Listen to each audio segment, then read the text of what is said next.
Audri, there are a lot of different things to talk about because of your international status coming to the States and playing basketball, but basketball as a whole. But first thing I want to know is, how is school for you? Is it tough to be in English-speaking classes, even though you are very good at English? How do you handle that in a classroom situation? I would say it's not as bad as it looks or it seems. I mean, I need to spend more time than everybody else just reviewing things, and I'm pre-physical therapy major, so I need to take hard classes like anatomy, chemistry, physics.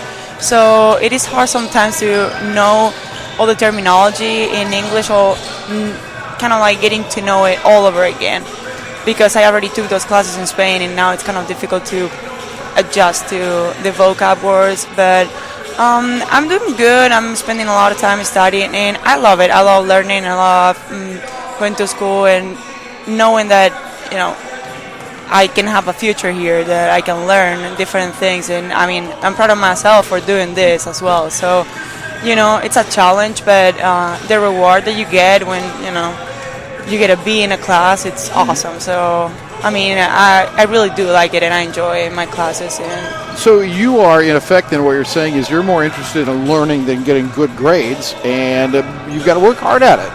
Exactly. So I think the mentality when I first came here was, well, I'm going to learn a lot. I'm going to make a lot of mistakes, for sure. But, it's a process of learning, and I just love it. I love that every day you learn something new. A new word. Mm-hmm, right. So, I mean, I do make mistakes, and my friends make fun of me sometimes. I'm studying anatomy and I have no idea how to say something. And I mean, it's hard sometimes, but I have great friends and classmates, teammates, so it's really helpful to have them around. Audriana Rodriquez is our guest. I would guess that some of the anatomical terms, the body part terms, would be the most tough. The most tough. There was one last week, the pelvic girdle. I think I struggled a lot because I used to read it in a different way. Right. And so, I don't know why I struggled with that. But. Well, Emil Ostrovachuk told me from the men's team, and of course he doesn't speak Spanish, but he said he almost has to interpret everything back to his native language, and then he starts to get it. Do you do that? So when I have a test, sometimes I know the stuff in Spanish, and I remember the stuff in Spanish. So I try to remember how to spell it. It's hard because you remember it in your main language. Right. And it's kind of hard to translate it, all over again, sure. to English. But as I said, it's a challenge, and I mean, my professors are very, very understanding of this. And I said the other day, oh my God, I cannot spell this word. I know it. I promise you, I know it. And she said, okay, just spell it how you think it is. And I did, and I mean, she gave me a full grade, even though I missed one letter. Yeah, of course. Yeah, good. Audri, I haven't talked to you ever, I don't think, about Granada, Spain. First of all, am I saying it the right way? Granada? Granada. Yeah, what's it like?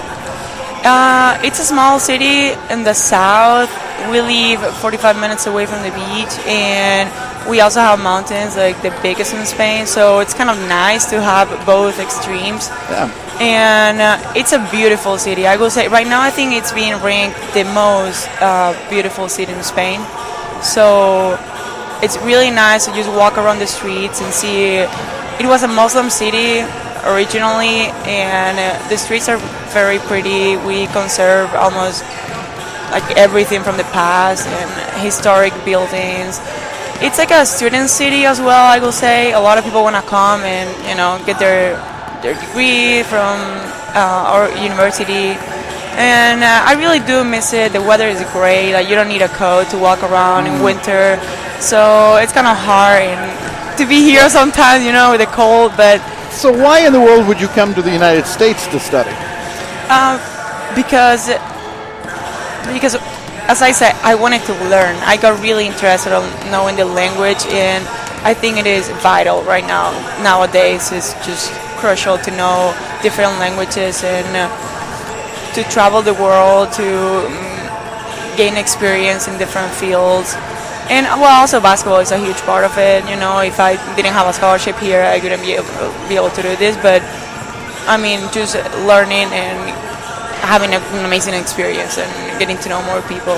Audriana Rodriquez, our guest at halftime, and we don't have enough time to cover this in depth, but just briefly, in the States now, and we went through all the political stuff. What do you make out of the political culture here and all the things that are in the news and the new president and all of that? Yeah, it's kind of crazy a little bit. I think in Europe people are freaking out, and I told them that it's not that big a deal. But right now, I mean, what's going to happen is going to happen, you know, and I just still want to make the best of my experience here, so I don't want to think about it that much.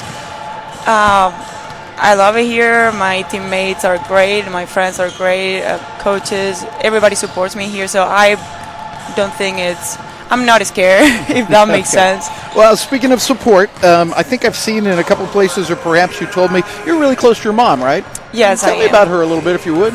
Yeah, my mom is this pretty tall, skinny woman, very strong, and... It kind of sounds like you, by the way. Yeah. But she's really strong, very supportive. I mean, I'm an only child, and she knows I'm here because I want to be here, and I'm happy. Last night I was talking to her. I mean, she's having a rough time because I haven't been home for like 6 months, right. And you know, it's kind of hard for her to not see me every day or not being able to hug me when she needs it. But she knows I'm happy, and that's what makes her happy. So she's great. She got her master's in psychology, so right now she runs a whole department for the government. And I mean, she's happy. She loves her job and her friends. She's very social, so she would like to come here at some point. Well, I want her to know, if she would happen to listen to this, that sitting beside me is one of the nicest, toughest in a lot of ways people that I've ever met. You're one of the best, and boy, we're sure glad to have you here and wish you continued success.